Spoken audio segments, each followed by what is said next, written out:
નમસ્કાર, પ્રણામ મિત્રો, જય માતાજી, જય શ્રી કૃષ્ણ. સ્વાગત છે એક નવા વિડીયોમાં. તો આજની વાત છેલ્લે સુધી સાંભળવા નમ્ર વિનંતી. અને હા, મારી ચેનલને સબસ્ક્રાઈબ જરૂરથી કરજો. તો ચાલો શરૂ કરીએ આજની વાત. હું બેઠક ખંડમાં બેઠી હતી. ટીવીમાં સમાચારો આવી રહ્યા હતા. સાંજનો સમય હતો. કામ કરી પરવારી ચૂકી હતી. મારા પતિ પોતાના મિત્રોને મળવા નિયતક્રમ અનુસાર જીમખાના ક્લબ ગયા હતા. આંગણામાં મારો સૌથી નાનો દીકરો એના વહાલા પાલતુ કૂતરા જોડે સ્નેહસભર ક્ષણો વિતાવી રહ્યો હતો.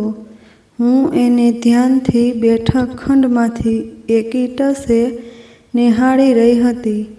એના નિર્દોષ યુવાન ચહેરામાં મને એકમાત્ર આશાની કિરણ ઝળહળતી દેખાઈ રહી હતી. એનો પ્રેમાળ હાથ વારે વારે એ મૂંગા પ્રાણીને હેતસભર પંપાળી રહ્યો હતો. કૂતરાના શરીરના વાળને એ થોડા સમય પહેલાં જ ધોઈને આવ્યો હતો. એ પ્રાણીમાં એનો જીવ હતો એટલે જ એના બિસ્કિટથી લઈ એની નીંદર સુધી એની ઝીણામાં ઝીણી દરકાર એ લેતો. કોલેજથી આવ્યા બાદ એ એના પ્રિન્સ જોડે જ મોટા ભાગનો સમય વિતાવતો. ક્યારેક એને લઈ વોક પર નીકળ પડતો તો ક્યારેક પોતાનું ગિટાર એની આગળ એવી રીતે વગાડતો જાણે એ પ્રાણી એ ગિટારમાંથી નીકળી રહેલી ધૂનનો મર્મ બરાબર સમજી રહ્યો હોય. એના ઓરડામાં દૂધ આપવા જાઉં તો ઘણીવાર હું એને પ્રિન્સ જોડે વાતો કરતો પણ સાંભળતી. જો કે એ જુદી વાત કે એ વાર્તાલાપ એકતરફી જ રહેતો. એને નિયમિત પ્રાણીના ડૉક્ટર પાસે તપાસ માટે પણ લઈ જતો. જો એને ઊંઘ ન આવે તો એની જોડે આખી રાત જાગતો બેસી રહેતો. એને શું જોઈએ છે અને શું નહીં એ એક પણ શબ્દના આશરા વિના જ એ સમજી લેતો. ક્યાંક માનવી મૌન પણ સમજી લેતા હોય છે ને ક્યાંક શબ્દો પણ. મારા અન્ય 3 દીકરાઓ ન મારું મૌન સમજી શક્યા હતા ન મારા શબ્દો. મને હજી પણ એ દિવસ યાદ હતો જ્યારે હું અહીં આ જ બેઠક ખંડમાં બેઠી હતી. શાકભાજી સમારી રહી હતી.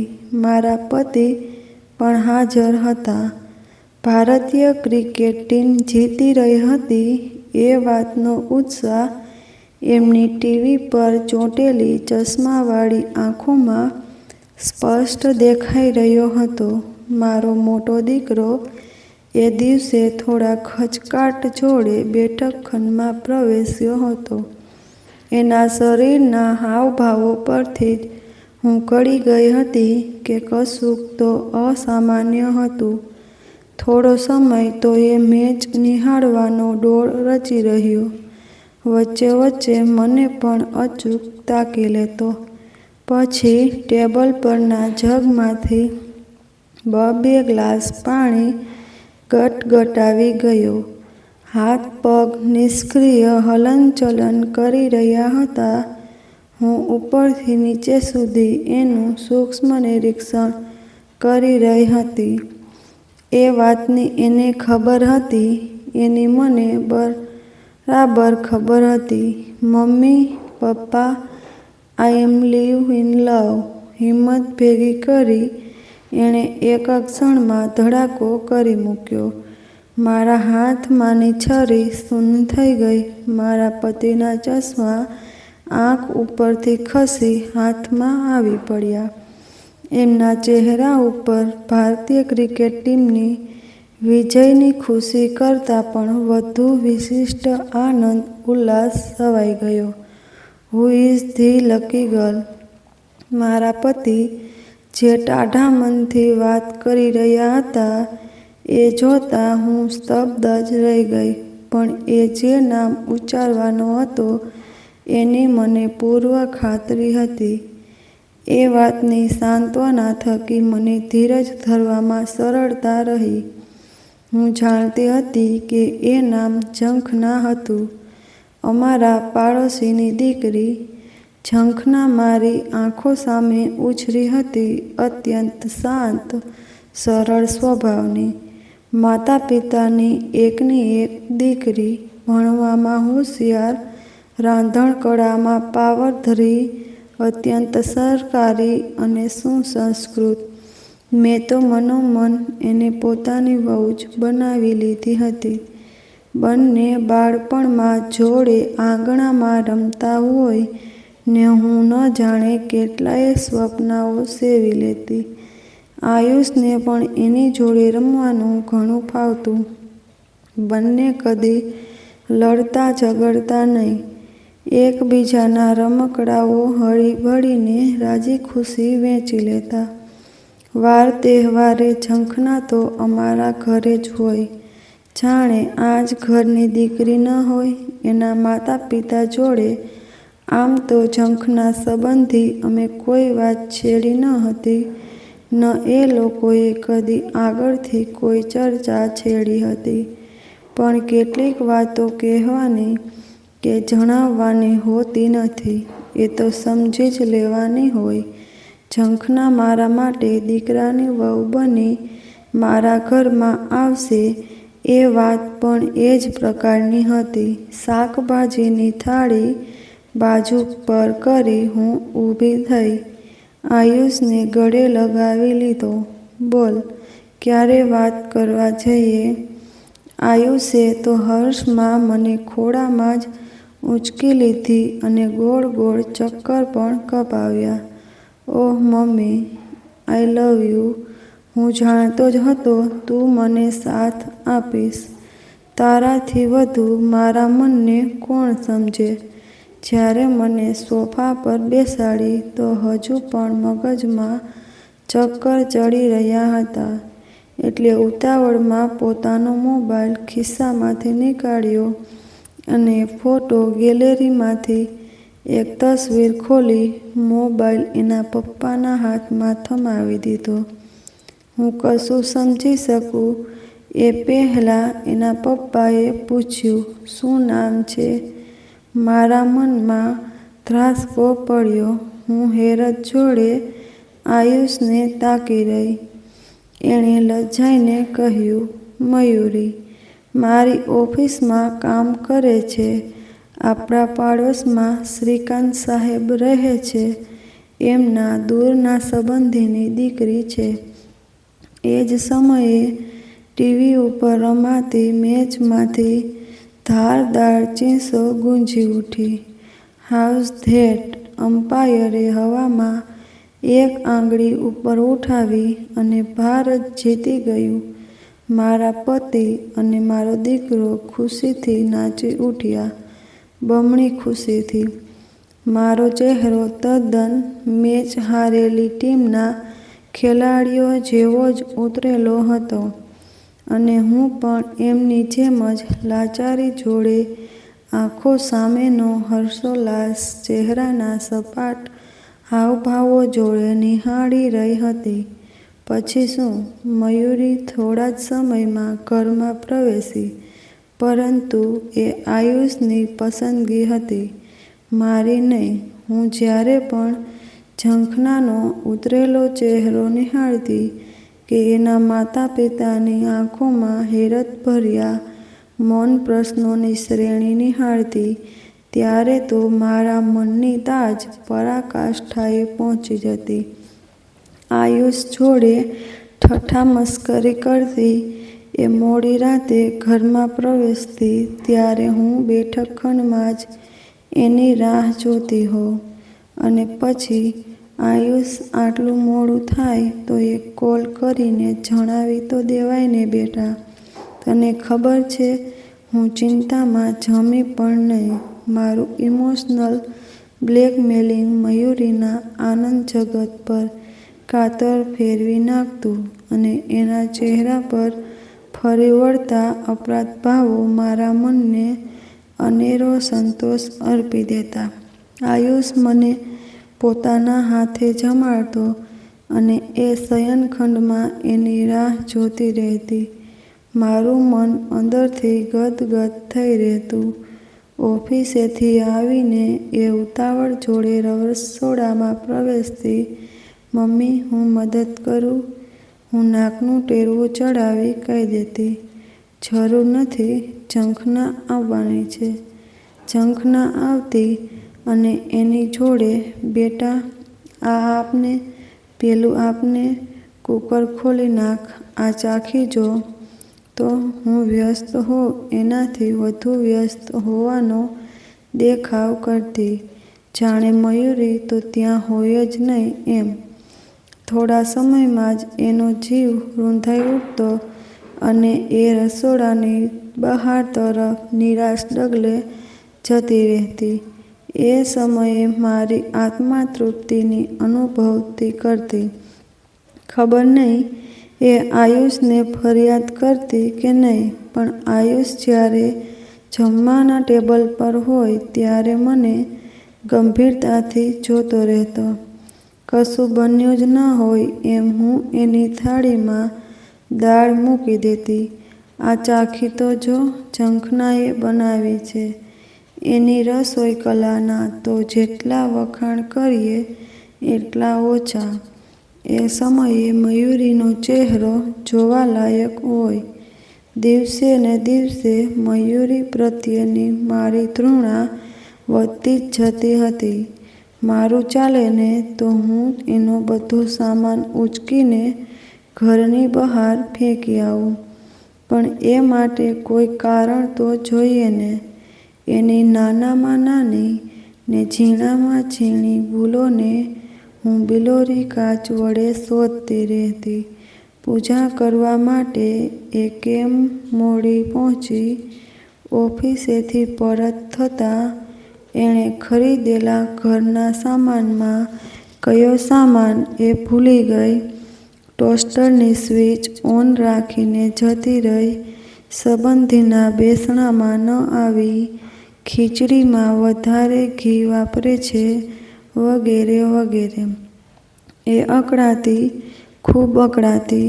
એના ચહેરાના હાવભાવો બધું જ સ્પષ્ટ કહી દેતા. પરંતુ ઘર્ષણ બે તરફથી થાય. એ સામો જવાબ આપતી નહીં, કશો વિરોધ દર્શાવતી નહીં. મારી વાતોને જાણે એક કાનમાંથી સાંભળી બીજા કાનમાંથી કાઢી નાખતી. પરિણામે હું પણ અકળાતી, ખૂબ અકળાતી. આમ છતાં મારા પ્રયાસો યથાવત રહેતા, એ જ આશાએ કે એક દિવસ એ જાતે જ મારી રોકટોક અને નિંદાથી કંટાળી ઘર છોડી જતી રહેશે. આવા બધા પ્રયાસોની વચ્ચે એક દિવસે એ અને આયુષ ઘરમાં પ્રવેશ્યા. બંનેના ચહેરા દરરોજ કરતાં જુદા હાવભાવોનું દર્શન કરાવી રહ્યા હતા. આંખો નીચે તરફ ઢળેલી હતી. ઘરમાં આવતાની જોડે ઊંચા અવાજે આમ હોમ કહેવાથી આદત ધરાવતો આયુષ મારા અને મારા પતિની સામે બેઠક ખંડમાં આવીને શાંત ઊભો રહી ગયો. એક નજર મયુરી તરફ નાખી કે મયુરી એના શયનખંડમાં જતી રહી. મારા મનમાં ખુશીની લહેરો મૌન ઉછળવા માંડી હતી. જરૂર કશુંક અજુગતું ઘટ્યું હતું. બંને લડી પડ્યા હોય તો હું તો કોઈને કશું સમજાવવાની ન હતી. મેં મનોમન નક્કી કર્યું ત્યારે ગરદન ઉત્સાહમાં થોડી હાલી પણ ખરી. ટીવીનો અવાજ બંધ કરી પરિસ્થિતિની ગંભીરતા તપાસવા મારા પતિએ ધીમેથી પૂછ્યું, આયુષ, મયુરીને શું થયું? તે એને કશું કહ્યું? હા. આયુષના સ્વરમાં કડકાઈ હતી. મારું અંતર એ કડકાઈ પર વારી ઉઠ્યું. મારો ચહેરો પૂર્ણ ચંદ્ર સમો ચળકી ઉઠ્યો. શું કહ્યું તે એને? મારા પતિના અવાજમાં બમણી કડકાઈ વ્યાપી. એ જ કે 3 હજી કડક શબ્દો ઉપર એ અચાનકથી અટકી પડ્યો. એના પિતા નજીક જઈ એણે ધીમે રહી પોતાનો હાથ એના ખભા પર ગોઠવી દીધો. મારા કાન અતિ ઉત્સાહિત થઈ ઉઠ્યા. અચાનકથી આયુષનો રવ સુવાળો બની ગયો. પોતાના પિતાના કાન નજીક જઈ એ હળવેથી બોલ્યો, તમે દાદા બનવાના છો. મારા શરીરનું લોહી ફ્રીજમાં મૂકેલા પાણી જેવું ટાઢું થઈ ગયું. બાપ દીકરા એકબીજાને એ રીતે ભેટી પડ્યા જાણે વિશ્વ જીતી ગયા હોય. આયુષે મને ફરી પહેલાંની જેમ જ ગોદમાં ઊંચકી લીધી અને ખુશીના આવેગમાં ગોળ ગોળ ચક્કર કાપવા માંડ્યા. જ્યારે મને સોફા પર બેસાડી ત્યારે મગજમાં તમર ચડી રહ્યા હતા. અનાયાસે મારી આંખો ભીંજાઈ ગઈ. આયુષ ચિંતિત થયો. મમ્મી, તું રડે છે? એના પપ્પાએ મારા વતી જવાબ આપી દીધો, બેટા, એ તો ખુશીના આંસુ છે. સાચું કહ્યું ને? એમના પ્રશ્નોના ઉત્તરમાં હું એમને શબ્દ બની તાકતી જ રહી ગઈ. એ દિવસે મયુરીએ મારી ક્રાંતિની અગ્નિ પર પાણી ફેરવી મૂક્યું. શતરંજની રમતમાં સામે તરફના ખેલાડીએ ચારે તરફથી માત આપતા ખેલાડી જેમ મયુરી મારી સામે જોર જોર હસી રહી હોય એવી મને ભ્રાંતિ થવા માંડી. પછી શું? હવે તો મારે મયુરીની સંભાળ રાખવાની હતી. એને અથાયોગ આરામભર્યું વાતાવરણ પૂરું પાડવાનું હતું.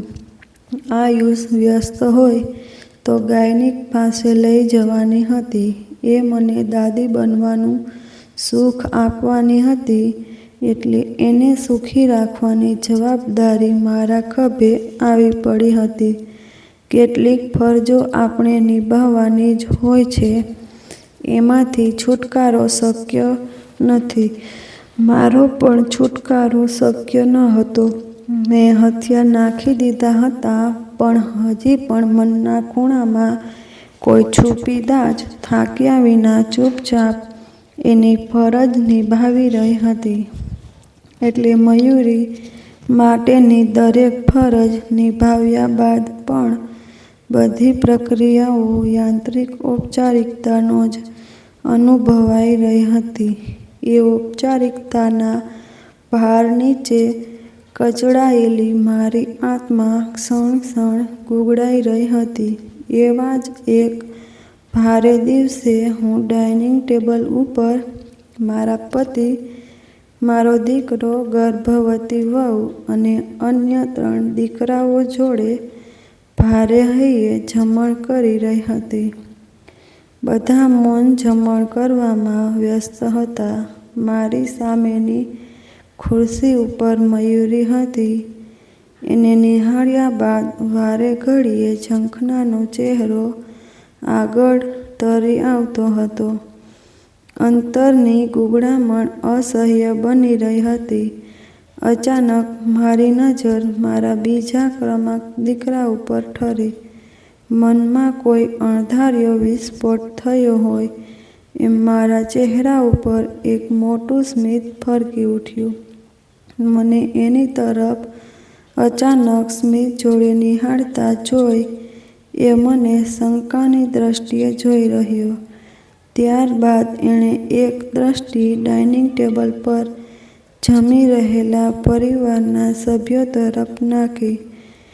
બધા નીચે નજર પોતપોતાના કોડિયામાં પરોવાયેલા હતા. એના ચહેરા પર કોઈ અજાણ્યા ભયના વાદળા છવાઈ ગયા હોય એમ એના ગળામાંનું થૂંક નીચે સરકતું દેખાયું.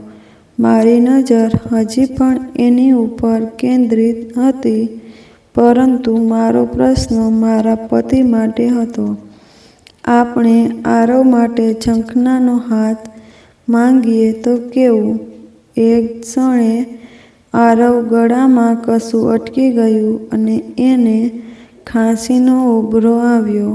પડખે બેઠા આયુષે એને ગ્લાસમાં પાણી રેડીને આપ્યું. મારા અન્ય 2 દીકરાઓ અને વહુની નજર આરવ ઉપર એવી રીતે આવી ઠરી જાણે એ બધા લગ્નના મંડપમાં હોય અને આરવ ઘોડી ઉપર ચડ્યો હોય.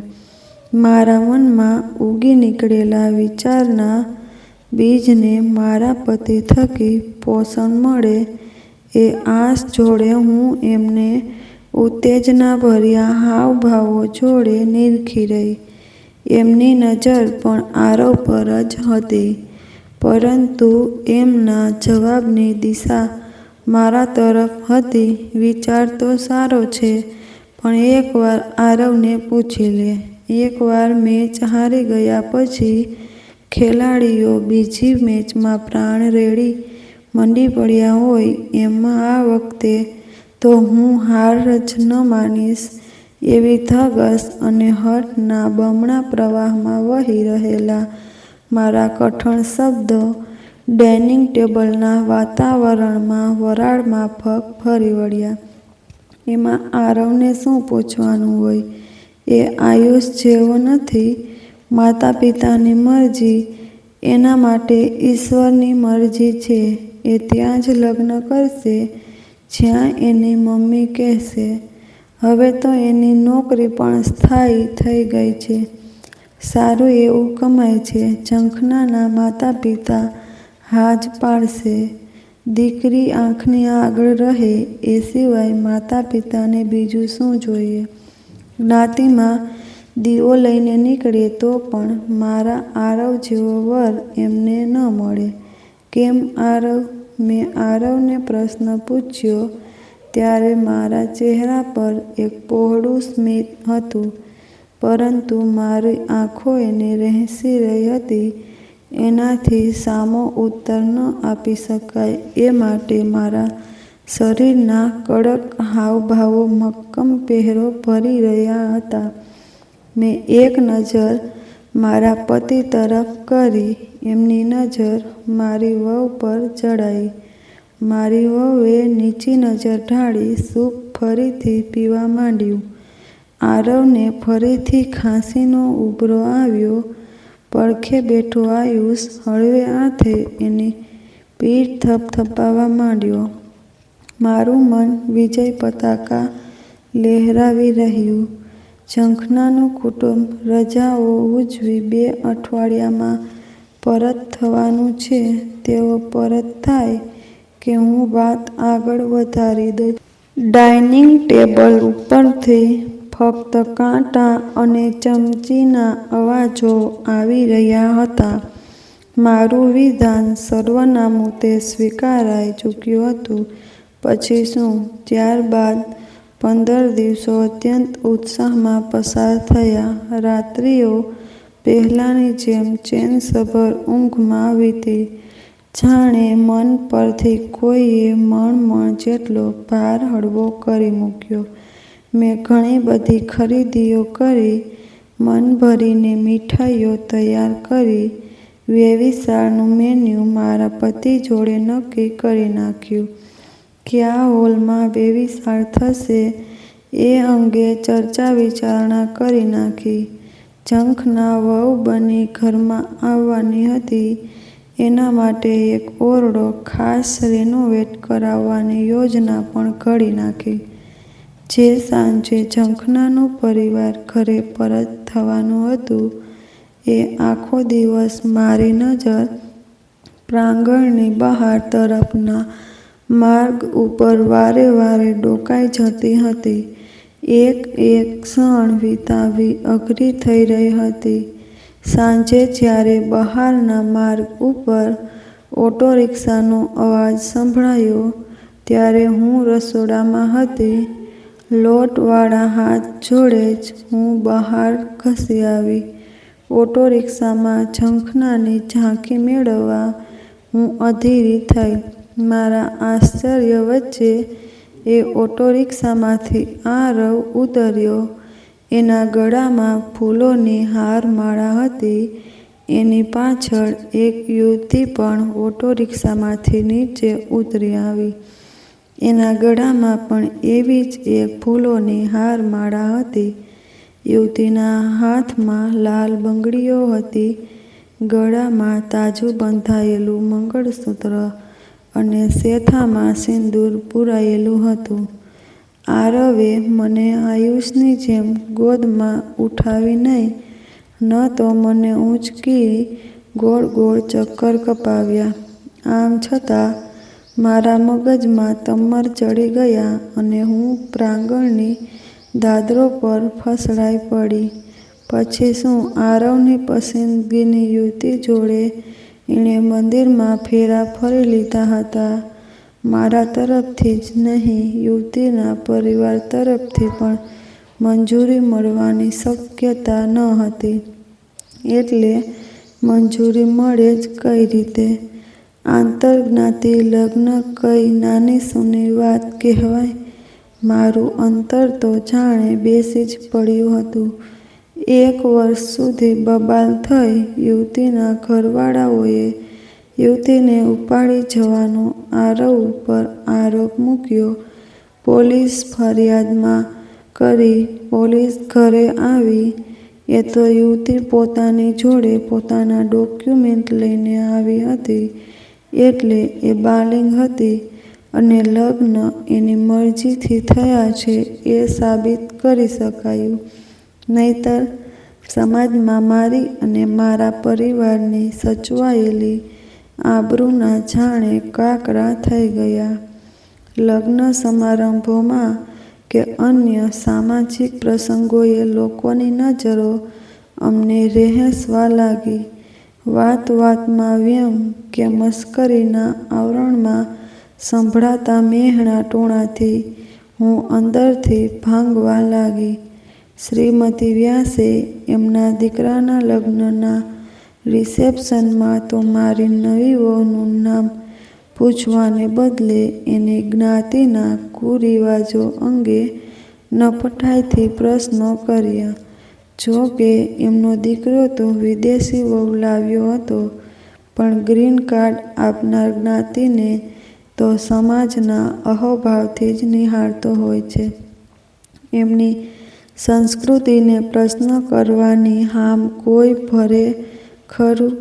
રિસેપ્શનમાંથી ઘરે પરત થતાં ઘરના પ્રાંગણમાં જ મારા પતિએ બાળકો ન સાંભળે એમ હળવે સ્વરે કહ્યું હતું, મિસિસ વ્યાસને જે કહેવું હોય એ કહેવા દે. એમના મંતવ્યો આપણા ઘરનું વાતાવરણ શા માટે દૂણાવે? આરવ ખુશ છે એ વાત આપણા માટે મહત્વની હોવી જોઈએ. કેટલા સમય પછી હવે એનું લગ્ન જીવન માંડ પાટા ઉપર ચડ્યું છે. બિચારી સુધાનો વિચાર કર. એના માતા પિતાએ તો એનાથી મોઢું ફેરવી લીધું છે. જો આપણે પણ એને તરછોડી દઈએ તો જો આપણા પરિવારમાં એક પણ સભ્ય ખુશ ન હોય તો એની અસર આખા પરિવારની ખુશી પર પડતી હોય છે. એ તો મને ભાષણ સંભળાવી ઘરની અંદર પ્રવેશી ગયા, પણ હું તો થોડી ક્ષણો સુધી ત્યાં જ સ્તબ્ધ ઊભી રહી ગઈ. શ્રીમતી વ્યાસે આમ ખોટું પણ શું કહ્યું હતું? જે છોકરી એના માતા પિતાની ન થઈ શકી એ કોઈની ન થાય. આખી રાત મારા મનમાં વિચારોના વંટોળ ફૂંકાતા રહ્યા. હું એક પડખું ફેરવી બીજું પડખું બદલતી રહી. બાજુમાં ઘસઘસાટ ઊંઘી રહેલ પતિ તરફ મારા ધૂણાનો મૌન સ્ત્રોત વરસતો રહ્યો. મારા આરવને કોઈએ ચાલાકીથી પોતાની જાળમાં ફસાવી લીધો હતો અને હું કશું કરી શકી ન હતી. એ અપરાધ ભાવ મનમાં ધીરે ધીરે જ્વાળામુખીની જેમ ખદખદી રહ્યો હતો. એની જોડે સુધા તરફની નફરત દિવસે ને દિવસે વધી રહી હતી. એ મયુરી જેમ નોકરી કરતી ન હતી, એટલે આખો દિવસ એનો મોટા ભાગનો સમય મારી જોડે જ પસાર કરવાનો હોય. ટૂંકમાં મારે જ એને સૌથી વધુ બરદાસ્ત કરવાની હતી. પણ બરદાસ્ત કરવું અશક્ય હતું. એની રસોઈ કોઈ જુદા જ પ્રકારની હતી. એની રાંધવાની કળા એની જ્ઞાતિનું પ્રતિનિધિત્વ કરતી હતી, જે મારાથી સહેવાતું ન હતું. એટલે રસોડામાં હું એને કોઈ પણ વસ્તુને હાથ લગાડવા દેતી નહીં. હવે તો ઝંખનાના પણ વેવિશાળ નક્કી થઈ ચૂક્યા હતા, એટલે ઘરમાં એની અવર જવર પણ નહિવત બની હતી. હું મદદ કરું એ ડાપણ કરતી.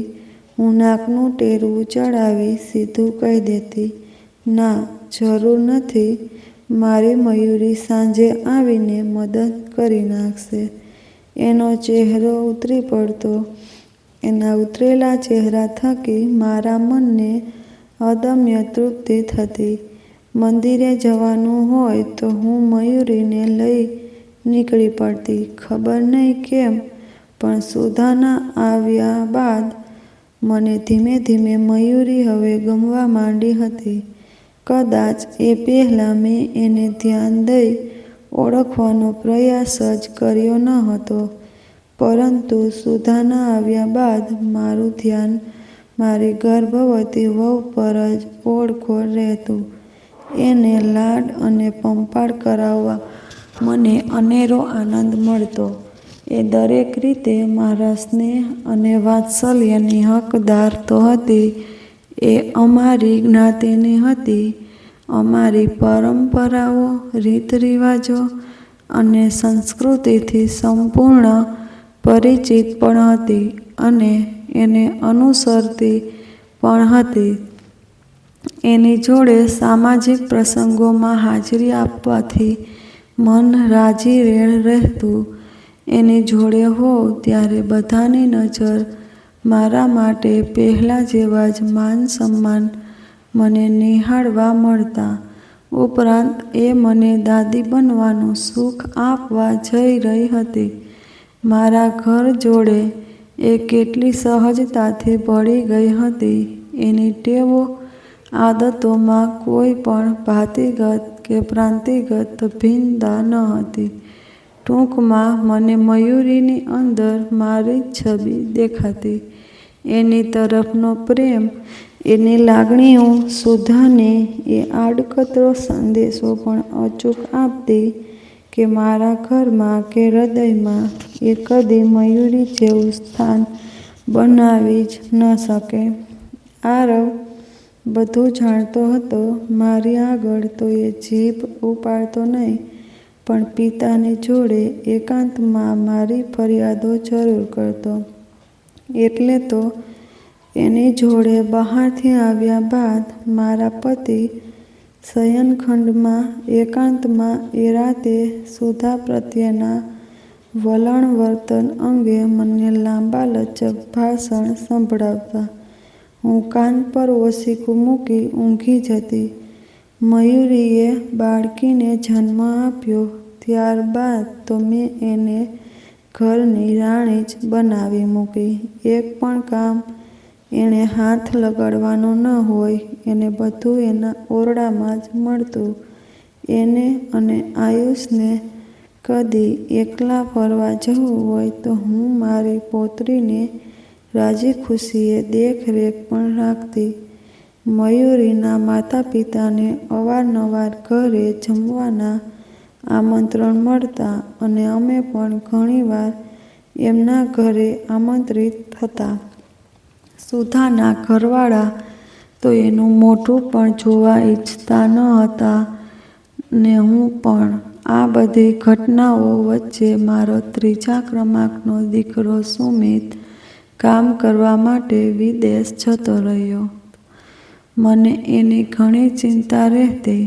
બાકી 3 દીકરાઓ બહારનું જમવાના શોખીન, પણ સુમિતને તો ઘરનું જ જમણ જોઈએ, એ પણ એની મમ્મીના જ હાથનું. એ ઘણો અંતર્મુખી, ખપ પૂરતી જ વાત કરે, મોટે ભાગે મારા જોડે જ, કોઈની જોડે ઝાઝી મગજમારી નહીં, કોઈની આગળ માથું ઊંચકે નહીં. પુસ્તકમાં જ એનું માથું ઢળેલું રહેતું. આંગળીએ ગણી શકાય એટલા જ મિત્રો. એક નંબરનો ઘરકુકડો. સામાજિક પ્રસંગોએ એણે કાયદેસર ઘસડીને લઈ જવો પડે. ઘણા લોકો તો એમ જ માનતા કે મારા 3 જ દીકરાઓ છે. શરમાળ એટલો કે એની ભાભીઓ જોડે વાત કરતાં પણ એને લાજ છૂટે.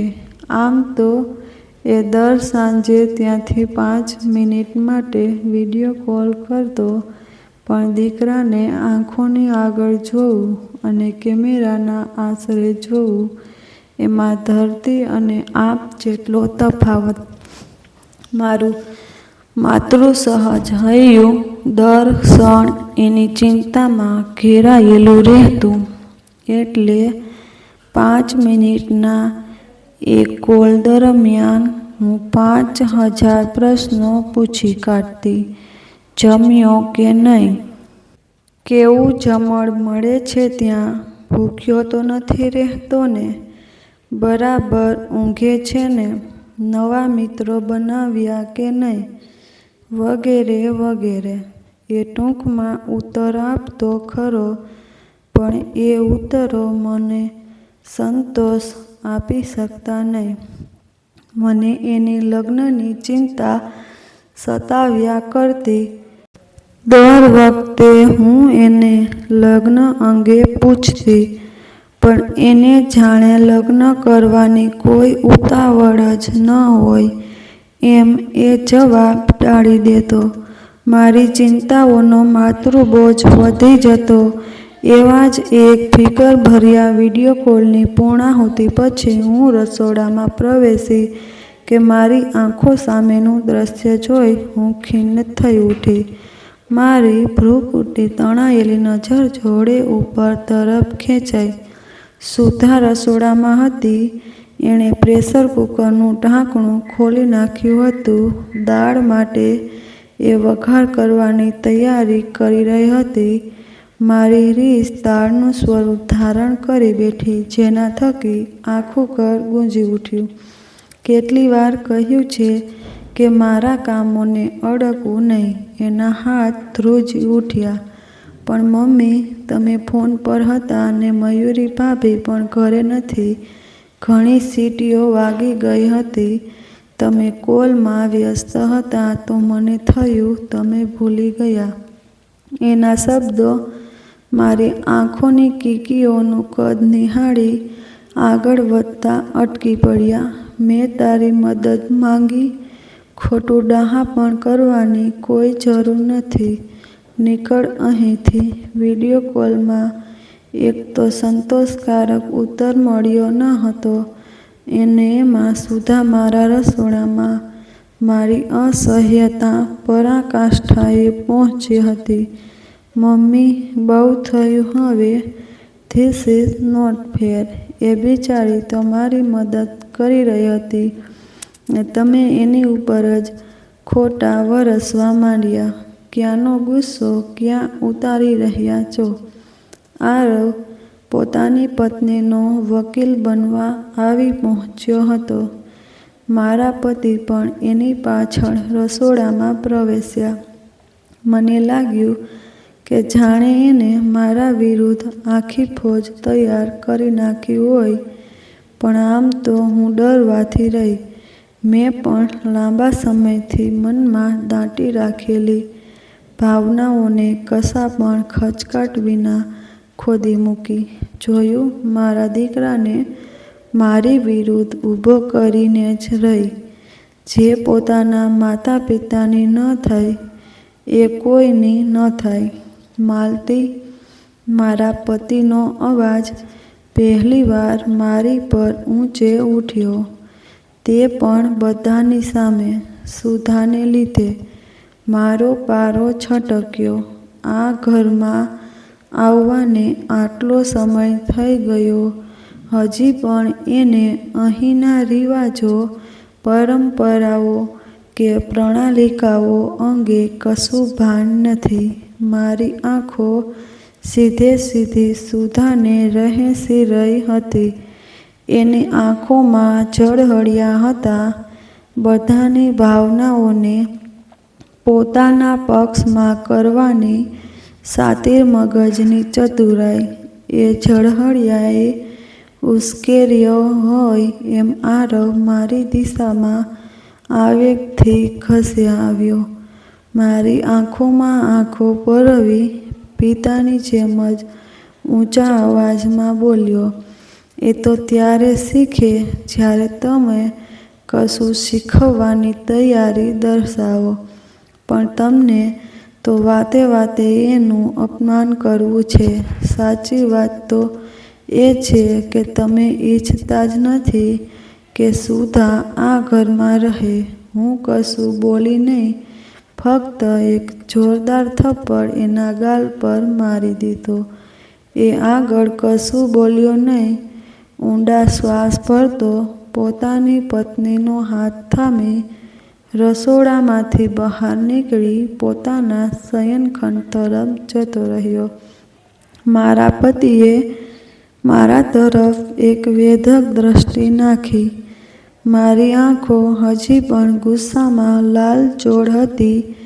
મારી દિશામાં અવિશ્વાસના હાવભાવો દર્શાવતા, નકારમાં ગરદન હલાવતા તેઓ પણ રસોડામાંથી બહાર નીકળી ગયા.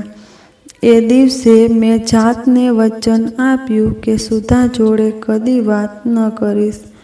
એની જગ્યા આ ઘરમાં તો શું મારા મનમાં પણ ક્યારે ન બને. પછી શું એ દિવસ બાદ જાણે આરવ અને સુધા મારા માટે ઘરમાં હતા જ નહીં. પણ એક દિવસે એક વિડીયો કોલ આવ્યો અને એ વિડીયો કોલ જાણે ઘરમાં સુનામી જેમ આવ્યો અને મારા આખા ઘરને હલબલાવી ગયો. જીવનની કોઈ પણ સમસ્યામાં મારા પતિ હંમેશા મારી પડખે રહ્યા હતા. ગમે તેવી પરિસ્થિતિનો તેઓ મક્કમતાથી સામનો કરતા, સાથે મને પણ ટેકો આપતા. પણ આ વખતે તેઓ ભાંગી પડ્યા. બોલવાનું જ બંધ થઈ ગયું. થોડા દિવસો બધાને હતું કે કદાચ ગુસ્સામાં છે કે શોકગ્રસ્ત છે એટલે કદાચ કોઈની જોડે વાતો કરતા નથી, ઓરડામાં ઊંઘી રહે છે. પણ અંતરની એમની હતાશાએ સીધો જ એમના હૃદય પર હુમલો કર્યો. છાતીનો દુખાવો ધીમે ધીમે અસહ્ય થવા માંડ્યો. એમને તાત્કાલિક હોસ્પિટલ ખસેડવામાં આવ્યા. મોટો હૃદયરોગનો હુમલો હતો. એ જો સમયસર હોસ્પિટલ ન લઈ ગયા હોત તો ડૉક્ટરના શબ્દોએ મને પણ ઝંઝોળી મૂકી. ત્યાં જ બેભાન ઢળી પડી. મને આઘાતના કારણે હાઈ બ્લડ પ્રેશરનો અટેક થયો. ઘરે જ આરામ કરવાની સલાહ આપવામાં આવી. ડૉક્ટર ઘરે આવી મારી તપાસ કરી જતા મારા પતિ હોસ્પિટલમાં સારવાર લઈ રહ્યા હતા અને હું ઘરે. આયુષ અને આરવ નોકરી પર પણ જતા અને અમારો ખ્યાલ પણ રાખતા. મયુરીની નોકરી પણ હતી અને પોતાની દીકરીની દેખરેખ પણ એણે રાખવાની હતી. આ બધી ઉથલપાથલ વચ્ચે સુધાએ આખું રસોડું સંભાળી લીધું. અડધો દિવસ એ મારા પતિની પડખે હોસ્પિટલમાં રહેતી, અડધો દિવસ મારી દેખભાળ કરતી. પરિવારના કોઈ પણ સભ્યને તેમના વ્યસ્ત સમયપત્રકમાં કોઈ પણ પ્રકારનું વિઘ્ન ન પડે એની એ સંપૂર્ણ કાળજી દાખવતી. હું એક પણ શબ્દ ઉચ્ચારી શકતી જ નહીં. મૌન ઢળેલી નજરે બધું નિહાળ્યા કરતી. ક્યારેક માનવીનું અભિમાન હદ વટાવી ઉધામ મચાવવા માંડે ત્યારે પ્રકૃતિ પરિસ્થિતિનું રૂપ ધારણ કરી એને નિયંત્રિત કરી નાખે છે. મારા જીવનની આ એક એવી જ પરિસ્થિતિ હતી. એક અઠવાડિયા બાદ મારા પતિને હોસ્પિટલમાંથી ડિસ્ચાર્જ મળ્યું. મારું બ્લડ પ્રેશર પણ નિયંત્રણમાં આવ્યું. આ બધામાં આરવ અને સુધાએ અમારી દિલોજાનથી સેવા કરી. એક રાત્રિએ મારા પતિ શયનખંડમાં ઊંઘી રહ્યા હતા. આયુષ અને મયુરી પોતાની બાળકીને પોતાના શયનખંડમાં ઊંઘાડવાનો પ્રયાસ કરી રહ્યા હતા. સૌથી નાનો દીકરો પોતાની પરીક્ષાઓમાં વ્યસ્ત તૈયારી કરતો હતો. હું એકલી પ્રાંગણમાં બાકડા પર લંબાવી બેઠી હતી. મારી દ્રષ્ટિ આભમાં સ્થિર હતી. ચંદ્ર અને તારલાઓ ઉપર આંખોની કીકી ઝળ વળગેલી હતી. હવામાં ઠંડી પ્રસરેલી હતી. ધીમે રહી મારા શરીર પર કોઈએ શાલ ઓઢાડી. સુધા હતી. હું મરદાન જેમ જ પડી રહી. એ પડખેથી ખુરશી લઈ મારા પગની નજીક બેઠી. મારા પગની બંધાઈ ગયેલી નસો ઉપર બે મૃદુ હાથ હળવા હળવા ફરવા લાગ્યા. લોહીનું પરિભ્રમણ સક્રિય થતાં મગજની નસો અત્યંત હળવી થઈ ઉઠી. 2 મિનિટ સુધી કોઈ કશું બોલ્યું નહીં. પછી ધીમે રહી એક હળવો અવાજ શાંત વાતાવરણમાં ચહેકી ઉઠ્યો. મેં ચિંતા ના કરો, સૌ ઠીક થઈ જશે. એ જ ક્ષણની રાહ જોતો બેઠો હોય એમ મનમાં દિવસોથી ધરબાયેલો સમુદ્ર આંખોમાંથી છૂટી નીકળ્યો. સુધા તરત જ ખુરશી પરથી ઊભી થઈ મારી નજીક સરકી આવી. એણે મને બાથમાં ભરી લીધી. એ ઉષ્માભરી બાથમાં મારા ડૂસકાઓ લાંબા સમય સુધી નીકળતા રહ્યા. અચાનક મારી આંખો સામે એક હાથ આવી લંબાયો. એ હાથમાં થમાયેલી ચાની પ્યાલીમાંથી વરાળ ઉપર ઉઠી રહી હતી. એ વરાળની ભેજમાંથી મને ફરીથી વર્તમાન દર્શન થયા. સુધા ચા લઈ મારી સામે ઊભી હતી. એના ચહેરા પર દરરોજ જેવું જ મધુર સ્મિત હતું. રસોડામાંથી કુકરની સીટીનો અવાજ ગૂંજી રહ્યો હતો. હવે રસોડું તો સુધાના જ હાથમાં હતું. સાકર ઓછ નાખી છે. મેં આદરપૂર્વક પ્યાલી હાથમાં લઈ લીધી. પેલી રાત્રિને તો 1 વર્ષ વીતી ચૂક્યું હતું. બધું ધીમે ધીમે પૂર્વવત થઈ ગયું હતું. ઘણા બધું બદલાઈ ચૂક્યું હતું. સુમિત સાથેનો સંપર્ક તદ્દન તૂટી ચૂક્યો હતો. રોનક, તું કોફી પીશ? સુધાએ એના ટેવગત મીઠા ટહુકામાં મારા સૌથી નાના દીકરાને પૂછ્યું. પ્રાંગણમાં બેઠા રોનકે સ્મિત જોડે હામીમાં ગરદન હલાવી અને સુધા રસોડામાં જતી રહી. મેં એક ઊંડો દમ ભર્યો અને સોફાને અડકી ગઈ. સુધાના હાથે બનેલી ચા ઔષધિનું જ કામ કરતી. એક ઘૂંટડા જોડે જાણે આત્મા તૃપ્ત થઈ ઉઠી. ખાલી પ્યાલી હું રસોડામાં મૂકવા જાઉં એ પહેલાં મારી નજર ટીવી ઉપર આવી ઠરી. પ્રસારિત સમાચારો ધ્યાન દઈને સાંભળી શકાય એ હેતુએ મેં ટીવીનો વોલ્યુમ ઊંચો કર્યો. ટીવીમાં પ્રસારિત સમાચારો નિહાળી હું ધ્રુજી ઉઠી. જાપાનમાં એક યુવકે પોતાના કૂતરા જોડે લગ્ન કર્યા. મારી નજર પ્રાંગણમાં બેઠા રોનક પર પડી. એનો હાથ હજી પણ એના કૂતરા ઉપર વાલથી ફરી રહ્યો હતો. એ કૂતરાને વારે ઘડીએ ચૂમી રહ્યો હતો. ન આયુષ ઘરમાં હતો, ન એણે મને ગોદમાં ઉઠાવી હતી, ન મને ચક્કર કપાવ્યા હતા, છતાં મારા મગજમાં તમર ચડી ગયા. આખું જગત મારી નજર આગળ ગોળ ગોળ ભમવા લાગ્યું. પછી શું? હું તરત જ સોફા છોડી ઊભી થઈ ગઈ. મારી ગર્જના ઘરમાં ફરી વળી. રોનક, ત્યાંથી ઊઠ, તારે કોઈ કામકાજ નથી? આખો દિવસ આ કૂતરાની જોડે ફરતો રહે છે. જા જઈને અભ્યાસ કર. મારા ક્રોધના જ્વાળામુખીથી સુધા રસોડામાંથી દોડતી આવી. રોનક મને વિચિત્ર નજરે તાકતો એના ઓરડા તરફ ઉપડ્યો. જાણે હું કૂતરો હોઉં અને નકામું ભસી રહી હોઉં.